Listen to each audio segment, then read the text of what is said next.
again, the moment you're a leader or a business owner, our job is to look at the longer term, right? We should be looking a year to 5 years out, not being stuck in the day-to-day. We need to be looking at the bigger picture, doing that strategy and what's the future look like for our business. And then the more we start doing that, the less time we have for those little things. So short-term pain, yes, there is no lie there. It's going to take time to train someone into your way. That's the reality. But here's the thing. If you hire someone that's good at whatever piece you need to do, you only have to train them into your way. You don't have to train them to do the thing.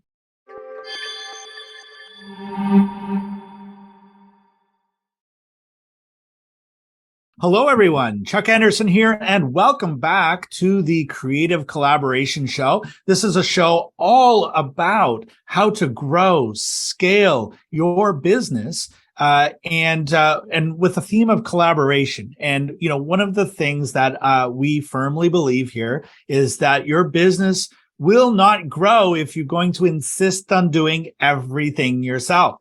So we're all about collaboration and working with others as a way to take your idea and scale that the way you know that it can. Now, so many of us classify ourselves as solopreneurs.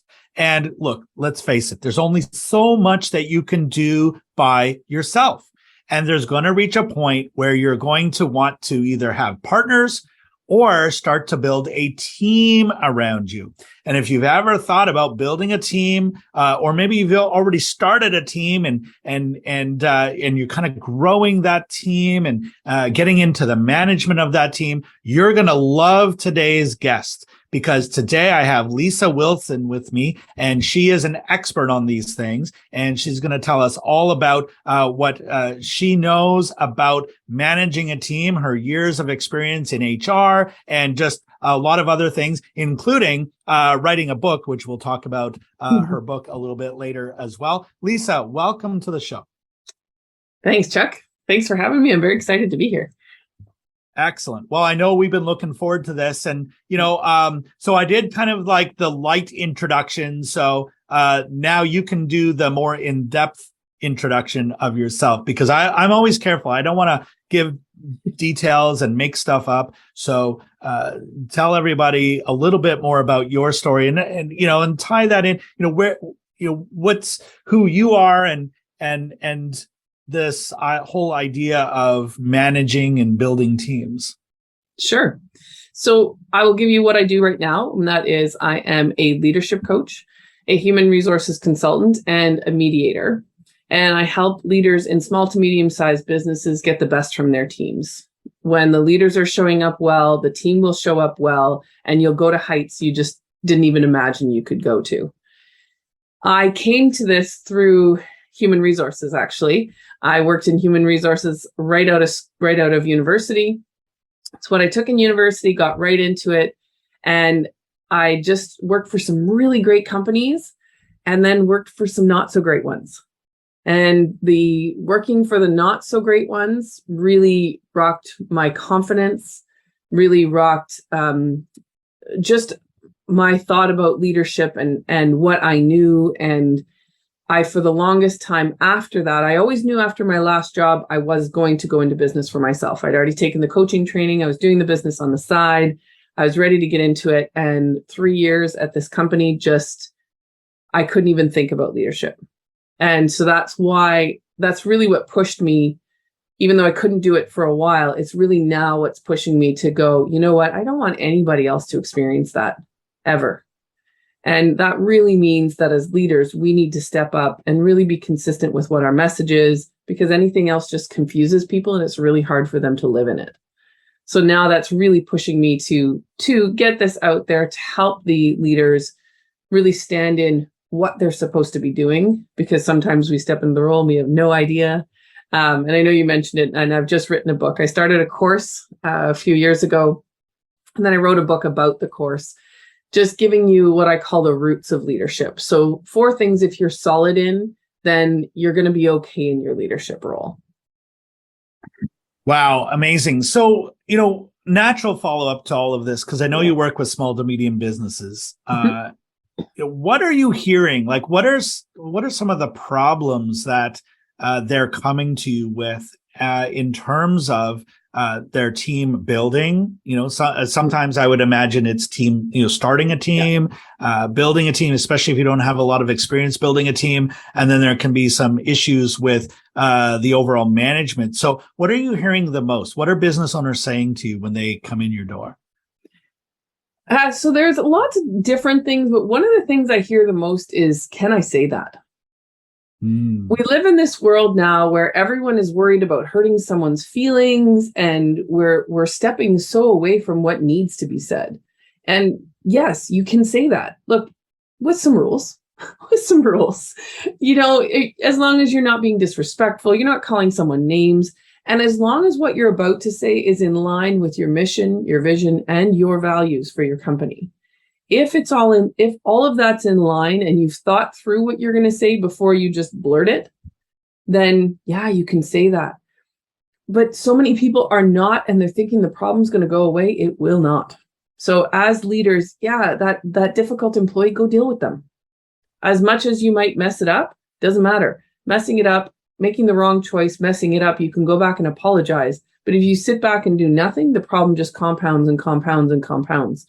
And half of the problems I see are people that come to me after they've let it go for months or sometimes years. I was called in to coach someone who they let someone misbehave basically at this company for 11 years. And now we're asking this manager to deal with him.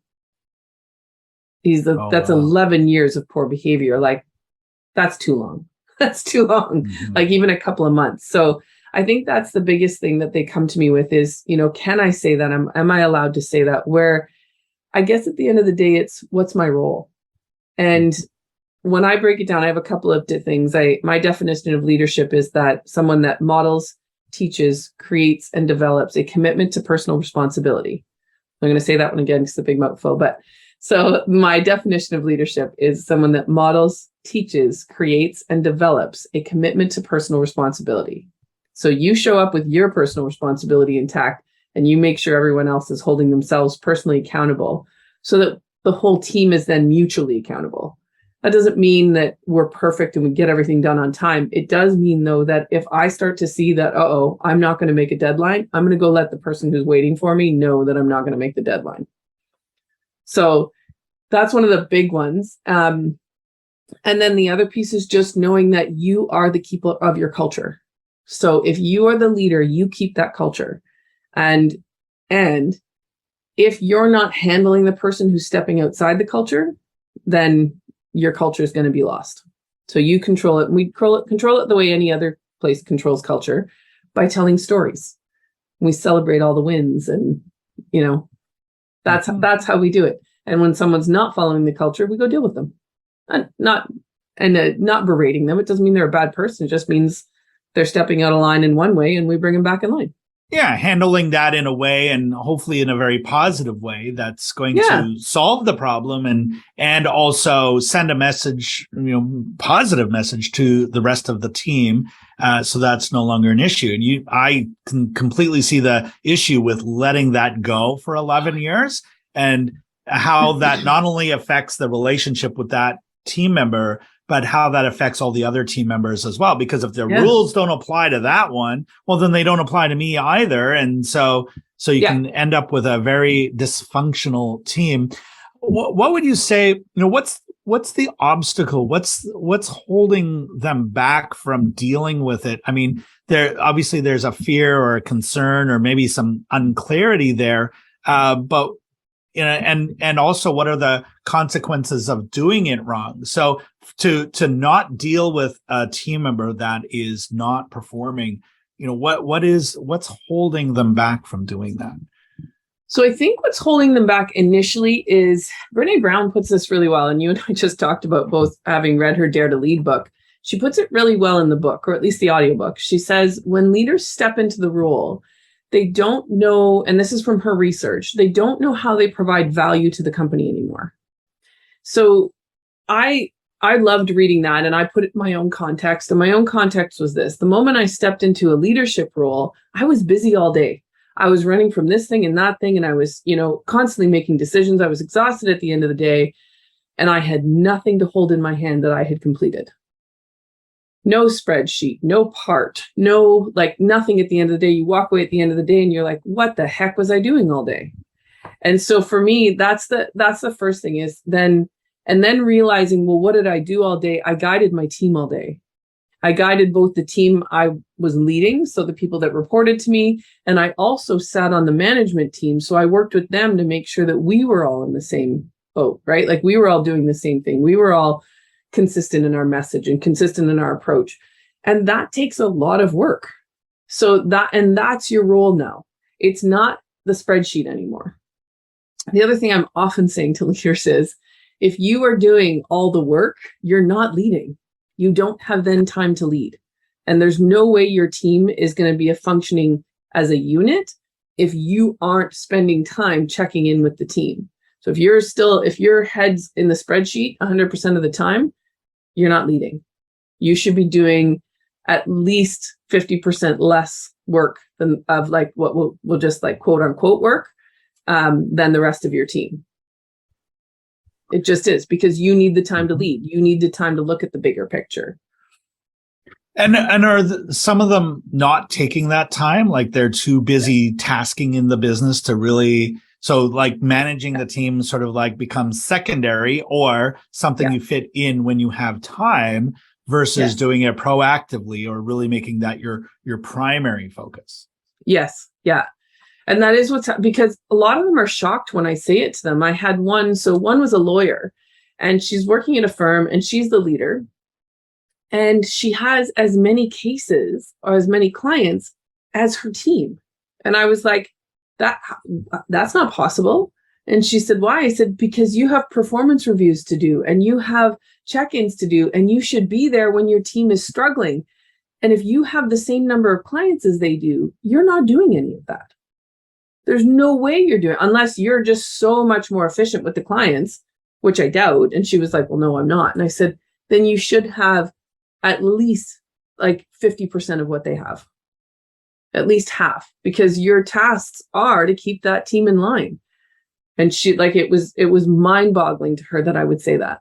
It was absolutely, and somebody else, it just comes up all the time. I just gave the course again recently, and someone came back in and she said, I had all this guilt for not doing the work, and you just took it away by saying, no, you're doing the right things, by being the leader, by checking in, by giving the work to your team, you are looking at the big picture, not the day-to-day. You're just clearing the way so that your team can get the day-to-day done. But if you're never looking at the big picture, you don't know what's getting in their way. Mm-hmm. I think this is something that you described that happens with business owners so often, especially people who start their own business and they classify themselves or call themselves solopreneurs. Nobody's really a solopreneur because we have to involve others at some point, and so nothing's really done alone. But there's this initial phase where you roll up your sleeves and you're doing the work, and maybe the majority of the work is being done by you. And then to transition into now letting go of some of those things and having those things done by others. But we're still in that mindset, and we're still in that, in the habit of measuring our productivity by how much stuff we got done. And is that kind of what's happening here? And yes, totally. And actually, I created a course. I didn't share this with you, but I did create a course because I'm in so many groups and networking groups with solopreneurs. I created a course called Solopreneur to CEO, and I haven't put it out there very much yet, but it's in existence. And it was basically that is the problem with the term is people didn't like the term CEO, but that is what you need to become. We're solopreneurs. Even if you're still on your own, you need to start thinking like a chief executive officer, and you need to treat your company like it already is a large company in order for it to get to be larger. And the basics of the course was mindset. Like, why aren't you bringing people in? Why aren't you hiring? And we'll work through that, what the fears are. And then the second piece would be the the practical of it, because my background is HR. So this is what it looks like. Here's how you do an interview. Here's how you get, how you find whatever it is that you're looking for. Here's how you plan who your first hire is. But we get so stuck in that mindset of, I'm just going to do it. I'm just going to do it. And there were 5 things that came up over and over. I actually did interviews with a bunch of people who had hired a VA, and some of them kept them, some of them didn't. Time was a big thing that people thought, well, I don't want to put the time in the short term to train somebody to do what I'm already doing. But that's not our job. Again, the moment you're a leader or a business owner, our job is to look at the longer term, right? We should be looking a year to 5 years out, not being stuck in the day to day. We need to be looking at the bigger picture, doing that strategy and what's the future look like for our business. And then the more we start doing that, the less time we have for those little things. So short-term pain, yes, there is no lie there. It's going to take time to train someone into your way. That's the reality. But here's the thing. If you hire someone that's good at whatever piece you need to do, you only have to train them into your way. You don't have to train them to do the thing. So say you hire a bookkeeper, maybe it takes me an hour at the end of the month to do my bookkeeping. Do you know how long it's going to take a bookkeeper? 15 minutes. It's going to take them 15 minutes because they're so much better at it than I am, because it's not my thing. I'm a coach, right? So thinking about it in that terms, yes, there will be some short-term pain where you have to walk them through, okay, this is how I've been doing things, and where they say, okay, I'm going to clean some things up, where we're going to do it this way, or, teach you a better way of doing things possibly. But there is that next level of, okay, somebody, and again, they know more than you do, so you got to listen to them. Mm-hmm. I say this to so-called solopreneurs all the time, and it's like, look, what was your goal for and reason for starting the business? Was it to give yourself a job doing all these things? And if yes, by all means, keep doing that. It brings you joy. It's serving its purpose. But if most of them, I would say, have a bigger goal in mind, they have a bigger vision, there was an impact they want to have on the world, and therefore they started this business and they're trying very hard to grow it. And I love what you just said about, I love this whole idea of from solopreneur to CEO. I think it's a brilliant idea, because that's the mindset shift that has to happen, right? Like we have to start thinking bigger. If you want to work in your business, go ahead and work in your business and be happy with doing that. But if you have a bigger picture in mind, and I like the idea of doing it now, like doing it right away, because starting to treat your business like an executive right now, you're going to very quickly discover what's missing. Right? What's missing? Like what systems are not there? What key roles are not there? What's not getting done? What are all the things that are either not in place or in place that are keeping you busy and keeping you small because you're doing all of these things? And so very quickly you get to discover what isn't there. Yes. Yeah. And the best part of that about that too is, if you don't know, you can hire a business manager and they'll tell you what's missing. So there's literally people out there doing absolutely everything you might need for your company. So I have friends who are VAs, and there's a woman I work with, she runs a VA company, and she's got literally people with any skill set you want. Mm-hmm. And there's others where there's another VA. She has her own business, but she's not a VA. She calls herself a VA, and I should say a virtual assistant when I say that, in case people don't know what a VA is. But she's more of a business manager, where she's looking at the whole picture. So she is doing some virtual assistant work. So she'll, send out your email for the week. She'll do those kind of things and get into the details, make sure you've got good picture and you're branded well and all of those things. But she's also looking at, when are you sending out emails and what are you putting out? And do you have a plan for the year of which, what are you marketing? What's, are you wanting to speak more than what we should be doing this? So she's looking at the whole of your company as well as doing some of the work. So there literally is someone out there for anything that you need. Mhm. So what would you say to someone who is still in that solopreneur phase and they don't have a team yet, and they're hoping that one day when I reach this level of success, I will maybe possibly one day have a team? What would you say to that person? Because is there a threshold where now they should start looking at a team, but for now they continue doing everything themselves, or like what's that pathway from where they are now to actually having a team doing the work for them? So I would say this, the answer to when you're going to have the team is it's a financial decision. So the reason VAs are great is that they run their own companies and you can have them work for as little as 5 hours a month. So you can start slow and just pass a few things off. And then you get into the flow of doing that. And I assure you, there is this relief once you do that. My first VA, I was on vacation and I got home to an email and everything was done. My whole week was done. And it was stuff that used to take me hours at the end of the week. And she had it done by the time I got back. And I had trained her. I went on vacation, came back. It was all done.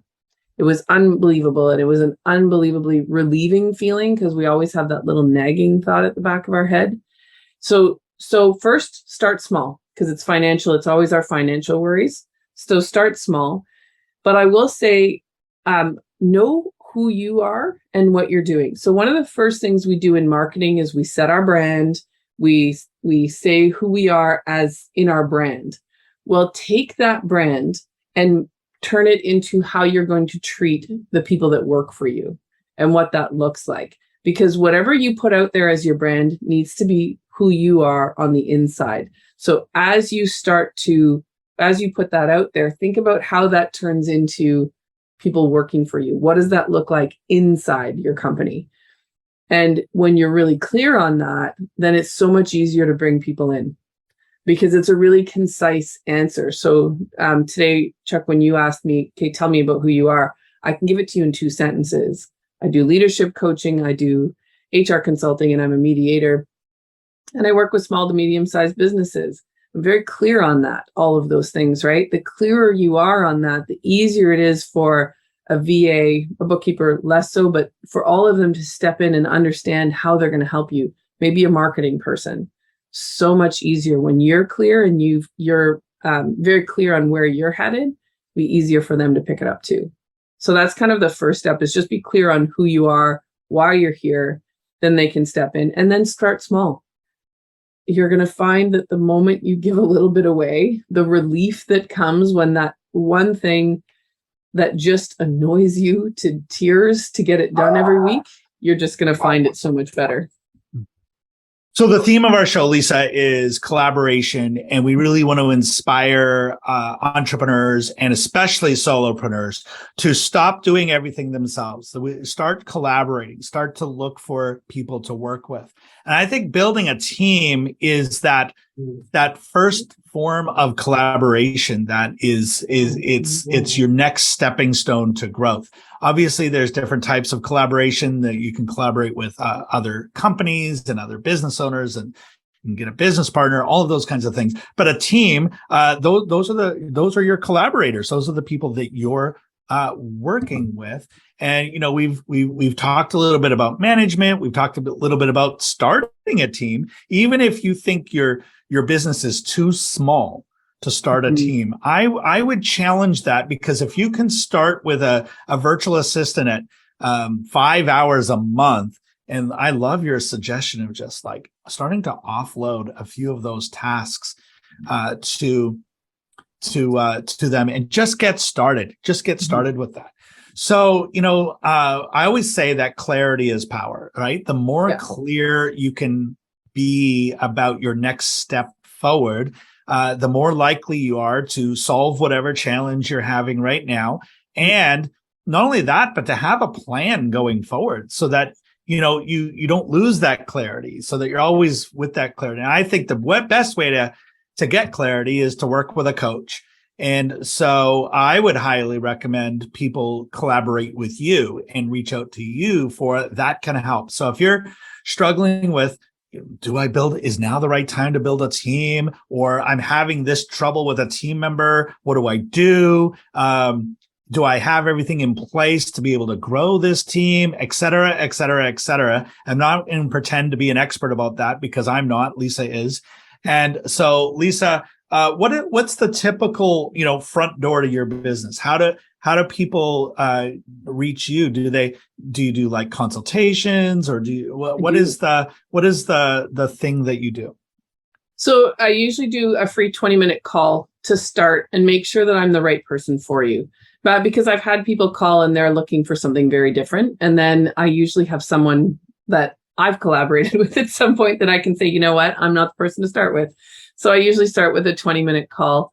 And probably actually the best way right now, because we're speaking so much about hiring, is I have a page on my website. It's free ebooks.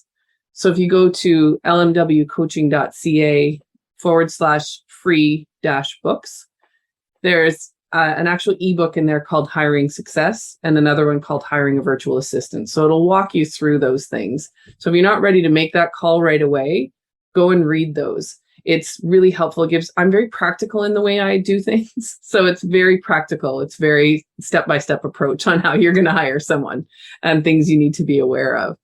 Because I think that's part of what scares people too.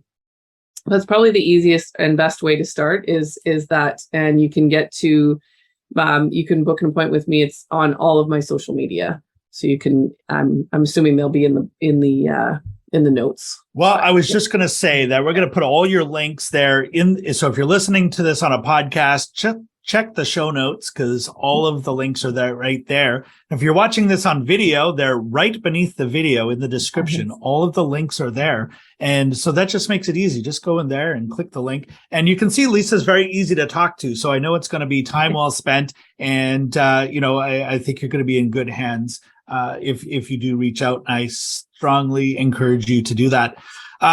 So Lisa, this has been amazing. There's been some really good content here. But before we kind of wrap up, one of the things that I always say is that, our businesses never grow beyond the extent that we grow ourselves. And so personal development has always been a big part of my journey. And so I always want to ask a couple of things. One, but first, I know that you've written a book, right? And yes, so I would love to hear a little bit more about your book. Sure. So it actually comes out next year. So it comes out January 10th, 2023. In case you're listening to this after that time, it's called Leading with Ease. And what it was is I shared that I worked for a really not so great company, but I'd started out with some really awesome companies. And while most people have the story of this is how I got to where I am, mine is more, I started out really great and then went to some really awful companies. And the only way I could get myself back into speaking about leadership was to go back over everything I'd learned prior. And I picked what I'll call the 4 roots of leadership. So the 4 things that if you're really clear on, that you can be really solid in your leadership role. And I refer to them as roots because while we use the term foundation, when I picture foundations in my head, it's for a building, solid and strong, but they don't move. Or pillars, right? They're all very towering and intimidating. So I called it roots because roots makes you think of a tree. And the idea is that we can be solid and stay grounded, but we can bend and shift. And I think we need now more than ever to be able to bend and shift. The world has changed so much. The role of a leader is so much harder now because of, I think it's positive, but just way more acceptance. We're not in that world of you do X, Y, and Z, and that's it. We're now more in the world of, hey, we'd like to do these things. What are all of your thoughts? And so we can bend and shift with that. And then the world changes on a dime. So having these 4 roots, now we can be solid in who we are and who we want to be as a company and as a leader, but still be able to shift as the world shifts and changes. That's the basics of the book. And well, we can go into the 4 roots, but basically one of them is knowing your role. Yeah. Yeah, which we well, talked a little we'll bit about. definitely, we might have, once the books is launched, maybe we'll do a follow up to that, and Sure. we can definitely share those. So we're gonna put a link when the book comes out. That link will be there. So if you're listening to this after January 2023, check the show notes and beneath the video because the link is there. And we definitely highly recommend you go check that out. Now, before I let you go on that, again, on this theme of personal development, we were talking about this before the episode about Audible and how amazing Audible has been to really consume content and a lot of learning. Especially, you were mentioning drive time. It's so cool to be able to do that. And Audible has been a game changer for me because I've, and you'd think that I'm sponsored by Audible the way I'm saying this, but I'm not. I was just going to ask but that. It's been great. No, it's just been great because I've probably well over 60 books in the last 2.5 years. So it's been a game changer. But I want to ask, and I ask this of all my guests, what is the must-read book that you would recommend that our audience, of business owners, solopreneurs, entrepreneurs, should listen to? Or read. You don't have to listen to it. I was having the debate when I knew this question would be asked. And so I'm going to pick the book that I'm reading right now. Because for me, it's really helping to solidify my own learning. And it's called Ruthless Consistency. And it's by a gentleman named Michael Canic, I believe is how you say his name, Canic. Mm-hmm. We'll and he link to it. Yeah, he is, the book is just, again, like me, very practical in nature. He's very clear on the system to get somewhere. And he asks really, really good questions that you should be asking yourself. And it's reminding me that while I've created this course called Solopreneur to CEO, I haven't gone there. And it's maybe why I don't push that course as much as I have the other ones, because I've not moved to that fully into that CEO mindset.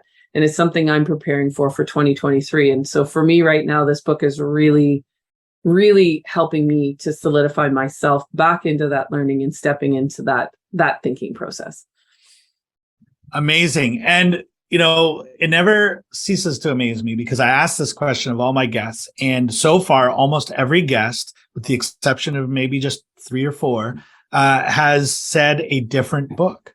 And so we're getting quite a list on the must-read list and these little audio clips of why you recommend it. I've never heard of that book before, but I'm now, because of you, I'm going to go check it out. And it's going to end up on our list. And I always take these recommendations seriously, and that ends up being one of the next Audible listens that I'm going to listen. I should send this clip to Audible and say, hey, Audible, listen to how many times I dropped your name. You should really sponsor this show. But I'm just big on, it's been huge because I struggled with focus.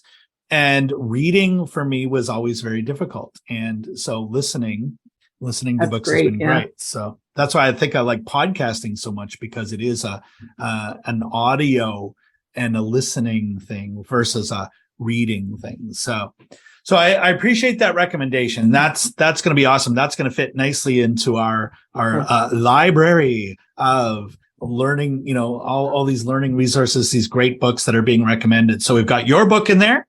And awesome. Now we've got this one in here. So that's amazing. Well, Lisa, thank you so much for being on the show and talking about this. I know we could probably go another hour because I know there's no end to the stuff that you could teach and help someone with when it comes to starting a team or managing their team. And especially if you're having any issues, like human resources issues with your team and you don't know what to do, Lisa should be your next call. All of her links are beneath the video or in the show notes there. So there's no excuse for not reaching out. So I highly encourage you to do that.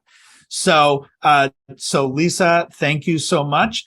And to our listeners, thank you so much. And Lisa, if you were to leave our audience with just one final piece of advice or words of wisdom, what would you say to them? As a business owner, remember that you are taking the view from a balcony, not on the floor.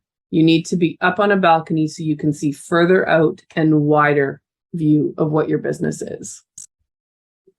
I think those are excellent words to live by in our business, because we definitely need to do that as business owners, and excellent words to end this episode by. So thank you so much, Lisa, for being my guest on the show. Thank you to my audience. And look, go out there, keep being awesome, pursue your dreams, and get that business out there in as big as way as possible. Make that positive impact on the world that I know you wanted to create when you started your business. Keep moving forward, never ever give up, and we will see you here on the next one. Thank you, everyone.